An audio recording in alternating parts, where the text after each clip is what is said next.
The Falkland Islands, rugged, remote, and home to more sheep than people, might seem like an unlikely source of international conflict, but for nearly 200 years, this small archipelago in the South Atlantic has been the focal point of a bitter territorial dispute between Britain and Argentina.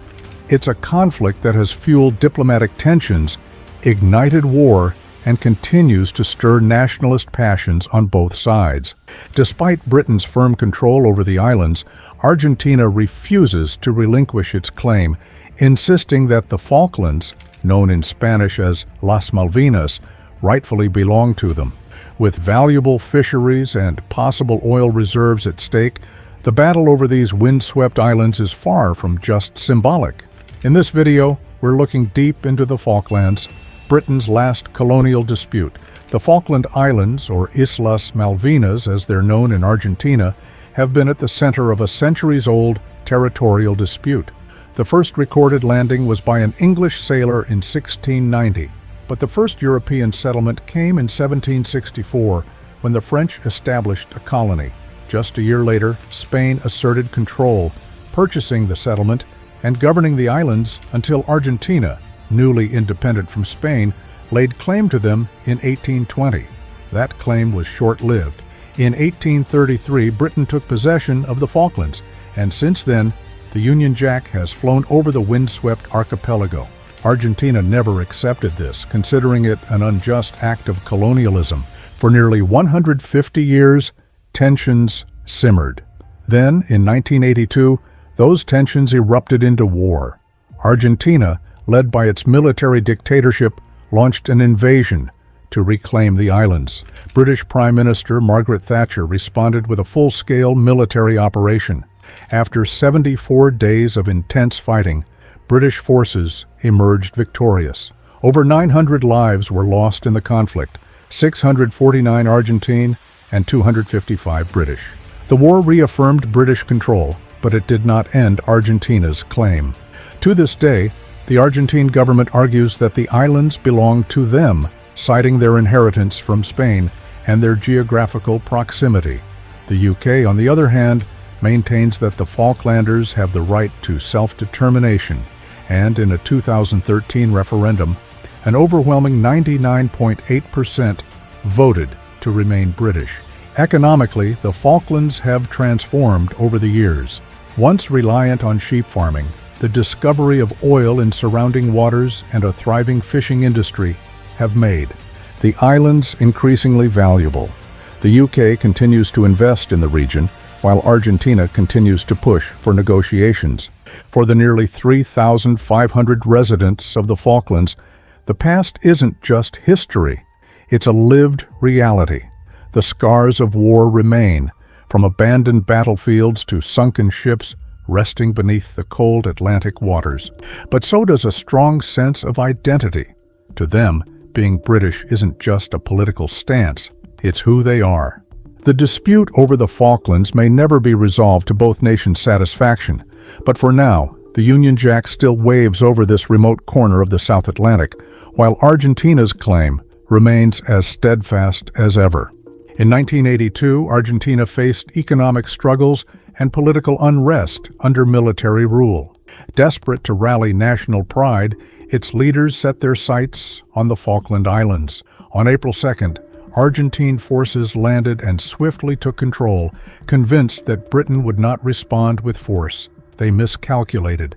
British Prime Minister Margaret Thatcher saw the invasion as an attack on British sovereignty. Her government quickly mobilized Operation Corporate, a large-scale military response to reclaim the islands. Within days, a naval task force set sail, covering over 8,000 miles of ocean, ready to fight. The South Atlantic soon became a battlefield. Argentine aircraft inflicted heavy damage, sinking several British ships, including HMS Sheffield, a devastating loss for the Royal Navy. However, the British forces struck back with precision airstrikes and amphibious assaults, targeting Argentine strongholds. On May 21st, British troops landed in San Carlos Bay under constant enemy fire. The area, later called Bomb Alley, saw relentless attacks from Argentine warplanes. Despite the risks, British soldiers pressed forward, establishing a strategic foothold on the islands. One of the most significant turning points came on May 25th. A British submarine, HMS Conqueror, fired torpedoes at the Argentine cruiser General Belgrano, sinking the vessel and killing over 300 sailors. The loss crippled Argentina's naval operations and forced its fleet into retreat. With Argentine defenses weakened, British forces advanced across the rugged landscape. The final battles were brutal. Mount Longdon, Mount Harriet, and Two Sisters saw fierce combat as British troops pushed toward the capital, Port Stanley. The decisive moment came with the Battle of Mount Tumbledown in early June. After hours of relentless fighting, British troops broke through the last major Argentine defensive position. Demoralized and outmaneuvered, the Argentine forces had no choice but to surrender. By June 14th, the war was over. The conflict lasted 74 days, claiming 649 Argentine lives, 255 British troops, and 3 islanders. The victory solidified Thatcher's leadership and strengthened British national pride. For Argentina, the defeat shattered the military regime's credibility, leading to its collapse and the country's return to democracy. Though brief, the Falklands War left a lasting impact on military strategy and geopolitics. It highlighted the significance of territorial disputes and the lengths nations will go to defend their sovereignty. Decades later, the Falklands remain a symbol of resilience, sacrifice, and the enduring weight of history. Despite losing the war, Argentina never abandoned its claim. Why?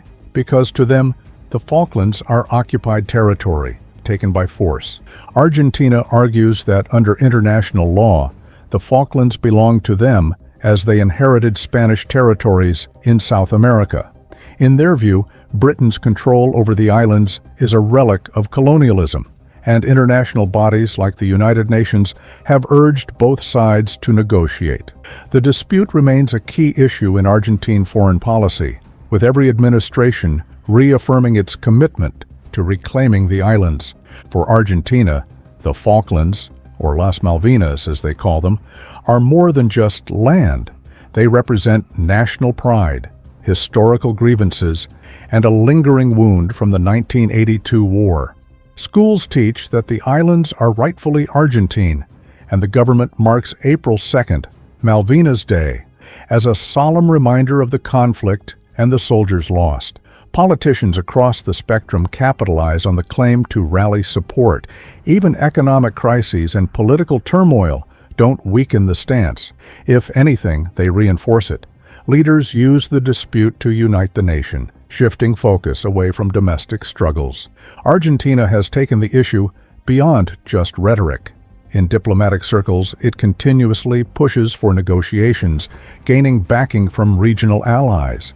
The United Nations Special Committee on Decolonization has repeatedly called for dialogue, but Britain refuses to engage in sovereignty talks.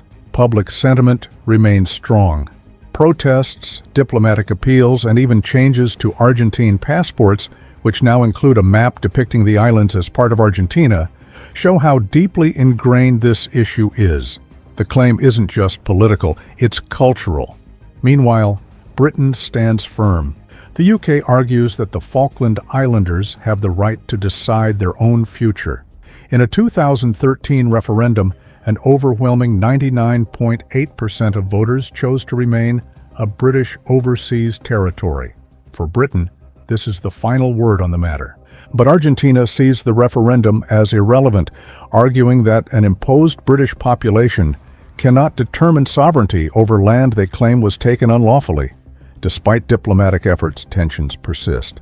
The UN continues to list the Falklands as a disputed territory, urging dialogue. Yet no solution seems imminent. As long as Argentina views the islands as occupied land, and Britain refuses to negotiate on sovereignty, the standoff will continue. For Argentina, the fight isn't over. And as history shows, unresolved territorial disputes don't simply fade away. The question remains, will there ever be a resolution? Though the Falklands War ended over 40 years ago, the dispute between Argentina and Britain is far from over.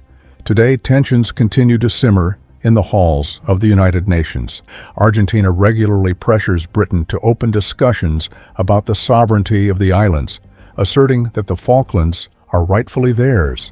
But Britain stands firm, consistently referencing the clear will of the islanders who have repeatedly voted to remain a British overseas territory. On the surface, the conflict seems to be a matter of territorial ownership, but there's a much deeper layer to this dispute. While sovereignty is certainly important, there's a more pressing issue at play: oil and geopolitics. The Falklands sit on top of rich, untapped oil reserves, making them a highly coveted prize in the global energy market. As drilling technology advances and oil exploration ramps up in the region, the islands' potential wealth has made them even more valuable. Argentina views the islands not just as a symbol of national pride, but as a crucial economic asset, particularly with their rapidly growing energy needs. The discovery of oil in the Falklands would significantly alter the economic landscape of South America, and Argentina wants to claim that opportunity for itself. For Britain, the Falklands have become more than just a geopolitical holding. The islands provide access to vital energy resources and serve as a strategic military and logistical outpost in the South Atlantic. Control over the Falklands is more than just a matter of sovereignty. It's about securing a presence in a region that's increasingly important for global trade and military positioning.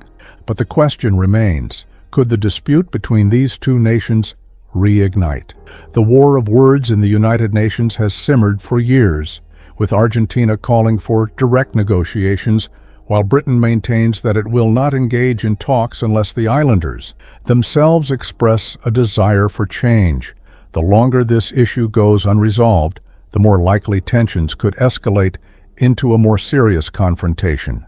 While a large-scale military conflict like the one in 1982 is unlikely, experts warn that smaller, more subtle forms of conflict could emerge. These could include economic sanctions, increased military presence, or a wider international diplomatic struggle, particularly if oil exploration in the region grows. The geopolitical stakes continue to rise as global energy needs increase, making the Falklands a more valuable asset than ever before. And while both sides express interest in peaceful resolution, it's clear that the Falklands dispute is not finished. It's merely in a state of uneasy pause. As oil and strategic importance grow, the chance for a flare-up could become more likely, reigniting an issue that's been smoldering for decades. So, will Argentina and Britain ever resolve this colonial-era dispute? That remains uncertain. But one thing is clear: the Falklands are far more than just a collection of remote islands. What do you think? Should Britain hold on to the Falklands, or should Argentina take control? Let us know in the comments. If you enjoyed this video, don't forget to like, share, and subscribe for more deep dives into global conflicts and geopolitics. See you next time on Four Corner Facts.